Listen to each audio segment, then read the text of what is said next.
Hello friend, welcome back to my channel Nari ki दुनिया।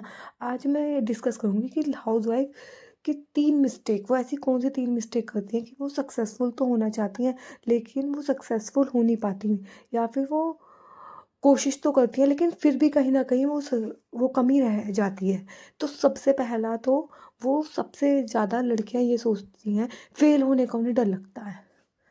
Fail होने का इतना डर लगता है कि मेरी इन लॉज क्या कहोगे कि मेरे से एग्ज़ाम नहीं निकला, और उन्हें इतना ज़्यादा डर लगता है फेल होने से कि वो एफर्ट ही नहीं करती। वो ये सोच के रह जाते हैं कि ये एग्ज़ाम तो मुझसे निकलेगा नहीं, मैं तो इस चीज़ के लिए बनी ही नहीं हूँ। वो बच्चे तो अलग ही होते हैं। जब तुम ऐसा माइंडसेट रखोगे कि ये एग्ज़ाम तो मेरे से होगा नहीं, तो सीधी सी बात है, कोई भी एग्ज़ाम नहीं होगा। तो माइंडसेट ऐसा होना चाहिए कि हाँ, ये मैं कर सकता हूँ। हमेशा माइंडसेट ऐसा होना चाहिए कि ये मैं कर सकता हूँ, जो मुझे नहीं आता उसे मैं सीख लूँगा। माइंडसेट हमेशा। और कोई भी माइंडसेट बदलने के लिए ना, ये नहीं कि तुम्हारा माइंडसेट 10 दिन 20 दिन में बदलेगा। कोई भी mindset with in a 1 day बदला जा सकता है। और सेकंड जो गलती हाउस वाइफ करती है, सेल्फ डाउट। अपने ऊपर सेल्फ डाउट करती हैं कि मुझे पढ़ाई छोड़े हुए, क्योंकि जब किसी लड़की की नई नई शादी होती है तो एकदम से तो पढ़ाई नहीं कर पाती। उसे सेटल होने में मैक्सिमम 3-4 महीने लग जाते हैं। तो 3-4 महीने उसका पढ़ाई का बैकलॉग लग जाता है। कहीं न कहीं जब पढ़ाई से वो इतना फ़ैमिलियर नहीं हो पाती तो उसे डर लगता है फ़ेल होने से।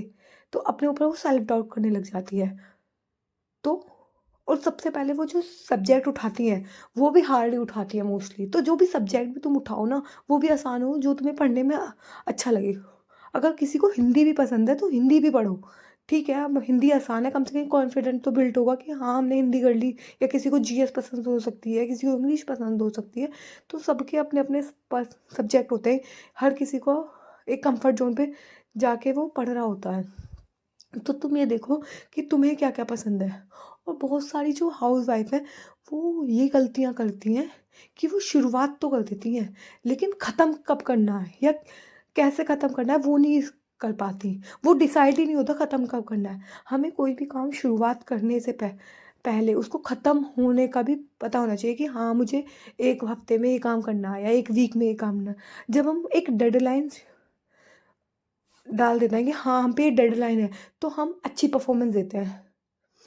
तो यहाँ मेरे ऑलमोस्ट सारे काम हो गए थे और मैं फर्स्ट सेमेस्टर डिसलोड करने आ गई हूँ। और मैं फर्स्ट सेमेस्टर डिसलोड करने बाहर आ गई थी, क्योंकि मेरे बाल गीले थे, तो मैंने सोचा थोड़ा सूख भी जाएँगे। और यहाँ पे मैं मोस्ट रिपीटेड वर्ड मीनिंग याद कर रही हूँ, और ये मोस्ट रिपीटेड वर्ड मीनिंग मैं ब्लॉग बुक से याद कर रही हूँ। और मेरे 100 कंप्लीट हो गए। और 100 कंप्लीट करने के बाद मैंने सारे रिवीजन करे दोबारा से। पहले मैंने 100 तक पढ़े और फिर उसके बाद सारा फिर से दोबारा रिवीजन किया। और जो भी गलत होता, मतलब मुझे नहीं समझ में आ रहा था, तो उस पे मैंने टिक कर दिया था, गोला बना दिया था। जो भी मुझे लग रहा था कि हाँ, मुझे याद नहीं हुआ, तो मैं सबसे यही कहना चाहूँगी, तुम्हें एक ना डेडलाइन ज़रूर पता होनी चाहिए कि तुम्हारी डेडलाइन क्या है। याद करो, मतलब जब डेडलाइन जब हम फिक्स कर देते हैं ना, तो बहुत अच्छे रिजल्ट निकलते हैं। तो यहाँ मेरा ये कंप्लीट हो गया था और आज ज़्यादा धूप नहीं थी, तो मैं अंदर आ गई थी और सेकंड स्टडी स्लॉट कर रही हूँ। और सेकंड स्टडी स्लॉट में ये मेरे नोट्स हैं। ये मेरी हिस्ट्री के नोट्स हैं, जो मैंने शुभम गुप्ता सर से काफ़ी साल पहले बनाए थे। और मतलब मैंने सॉरी, हिस्ट्री के नहीं, पॉलिटी के नोट्स हैं, जो मैंने काफ़ी टाइम पहले बनाए थे सर की वीडियो से। और मैंने सोचा आज इन्हें रिवाइज़ करती हूँ। पॉलिटी जितने मुझसे मैक्सिमम पेजेस रिवाइज़ होंगे, वो मैं सारे रिवाइज़ करूँगी। चार्टर एक्ट 1813 का एक्ट 1833, 1800, उस टाइम गवर्नर जनरल कौन था, वायसराय कौन था, क्या क्या परफॉर्मेंस करी गई, मतलब, और द्वैध शासन कब लगा, द्वैध शासन का अंत कब हुआ। तो ये सारे टॉपिक आज मैंने कवर अप किए थे। और मुझे ऐसा लगता है अपने नोट्स से मैं जल्दी याद कर लेती हूँ। और मैं क्या, हर कोई अपने नोट्स से जल्दी याद कर लेता है, क्योंकि तुम्हारे नोट्स तुम्हारे कहीं ना कहीं कंफर्ट जोन पे जाके बने होते हैं। और मेरे को तो एक आदत है कि जब मैं अपने नोट्स कंप्लीट तैयार कर देती हूँ, तो उनका एक शॉर्ट नोट बनाती हूँ, तो वो उसी कॉपी में बना लेती हूँ।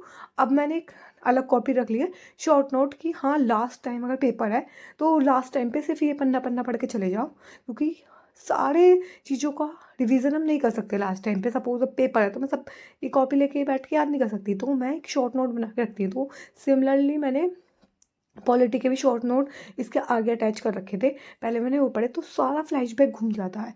तो मुझे लगता है आपको भी शॉर्ट नोट प्रिपेयर करने चाहिए। शॉर्ट नोट बनाने से ना काफ़ी कॉन्फिडेंस बिल्ट होता है। हम सब कुछ नहीं कर सकते, हम कोई मशीन नहीं है और ना ही हम कोई सुपर वूमैन है। और देखो, सुपर वूमन बनने की कोशिश भी मत करना। तो ना मैं आपसे सबसे कहूँगी, एक डेडलाइन जरूर फिक्स करो कि हाँ इतने टाइम तक मुझे अपना सिलेबस जैसे मेरा टारगेट है जनवरी तक कंप्लीट करना है। मुझे पता है जनवरी तक मेरा सिलेबस कंप्लीट नहीं होगा, क्योंकि सिलेबस ज़्यादा है और थोड़ा ना सर्दी के चक्कर में मैं ज़्यादा इतना अच्छा परफॉर्मेंस दे भी नहीं पा रही। मेरे बीच बीच में तबीयत ख़राब हो जाती है, तो मेरी पढ़ाई कहीं ना कहीं बीच में लैग कर रही है। तो मेरा टारगेट है जनवरी नहीं तो हर हाल में फरवरी तक। तो मुझे डेडलाइन पता है कि हाँ मुझे जनवरी फरवरी तक कोर्स कंप्लीट करना है। हाँ मुझे पता है कोर्स ज़्यादा है, लेकिन मुझे एक डेडलाइन पसंद है, पता है। और जब आप याद करो, जब पेपर होते थे लास्ट डे पे, बच्चे जिनकी तैयारी नहीं होती थी वो पूरी पूरी रात पढ़ के भी तैयारी कर लेते थे। क्यों? क्योंकि उन्हें पता है कल पेपर है, उनके पास यही आज रात की डेडलाइन है। तो जब हम पे एक डेडलाइन होती है ना, तो हम बहुत अच्छा परफॉर्मेंस करते हैं। तो यहाँ मेरा सेकंड स्टडी स्लॉट कंप्लीट हो गया था। और फिर मतलब मैं रिवीजन करके ना थोड़ा थक जाती हूँ, क्योंकि सारी चीज़ याद रखनी, पूरी चीज़ वो करनी। फिर मैंने अपने लिए थोड़ी चाय बनाई, थोड़ी देर रिलैक्स किया, और उसके बाद मैं शाम को थर्ड स्टडी स्लॉट कर रही हूँ। और थर्ड स्टडी स्लॉट में मैं NIOS का 501 ब्लॉक चल रहा है। इससे पहले मैंने 4 ब्लॉक कंप्लीट कर लिए। तो आज मैंने इसका थोड़ा सा एक आगे की यूनिट करी थी, और किसी ने ना मुझसे KVS के आगे के नोट्स के बारे में भी कहा था, यूनिट 2 के नोट्स प्रोवाइड करा दो। तो जैसे भी मेरे पे टाइम होगा मैं यूनिट 2 के भी नोट्स दिखा दूँगी। अपने थोड़ा सा ढूंढने पड़ेंगे, क्योंकि वो थोड़े इधर उधर आपने नोटिस भी किया होगा, मैंने पन्नों पे लिख रखे हैं, तो वो पन्ने इधर उधर हो जाते हैं। लेकिन मैं दिखा दूँगी अपने सारे नोट्स, आपको बेनिफिट हो जाए और किसी का भी बेनिफिट हो जाए, अच्छा है। मैं चाहती हूँ हर लड़की अपने पैरों पे खड़ी हो। तो आप भी एक डेडलाइन ज़रूर डिसाइड करो कि हाँ आपकी कोई डेडलाइन है। फिर ना रात हो गई थी, और रात को ना मेरे को थोड़ा कुछ सामान लाना था, चीज कर लेंगे। तो हम यहाँ मॉल आ गए थे। मुझे वहाँ भी जाना सर्विस सेंटर। तो मुझे तुम्हें अपने कहाँ लिए कहाँ कपड़े जाना है? लेने थे सर्दियों के।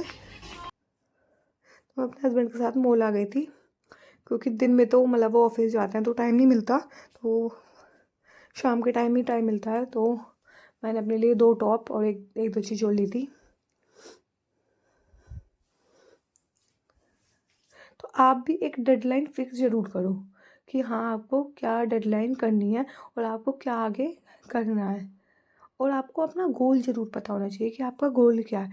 जब तक आपका गोल फिक्स नहीं है ना, तो चीज़ें कितनी भी आप मेहनत कर लो, लेकिन चीज़ें वैसी नहीं हो पाएंगी जब तक आपका एक गोल फिक्स नहीं है। तो एक गोल ज़रूर फिक्स होना चाहिए। जब हम एक गोल फिक्स कर देते हैं ना कि हाँ हमें जॉब क्यों लेनी है, तो हम उस काम को करने के लिए तत्पर रहते हैं। आपने वो कहावत तो सुनी होगी कि अर्जुन जी ने मछली की आँख पे निशाना साधा था। उसका रीज़न था, उन्हें अपना गोल पता था, मछली की आँख। उन्हें कुछ भी नहीं दिखाई दे रहा था। कि तो उनसे उन्होंने पूछा तुम्हें क्या दिख रहा है, तो उन्होंने कहा सिर्फ आँख दिखाई दे रही है मुझे। उन्हें मछली भी दिखाई नहीं दे रही। तो तुम्हारा एक गोल, जब हमारा एक गोल फिक्स होता है ना, तो हम अच्छा परफॉर्मेंस देते हैं। देखो हाउस वाइफ में करना थोड़ा मुश्किल हो जाता है, क्योंकि टाइम मैनेज करना, मेरे लिए भी टाइम मैनेज करना बहुत मुश्किल हो जाता है। फिर मैं थोड़ा सा मोमोज़ खाए। तो आज की वीडियो में इतना ही। अगर आपको वीडियो पसंद आई है तो वीडियो को लाइक करना, चैनल पे नए हो तो सब्सक्राइब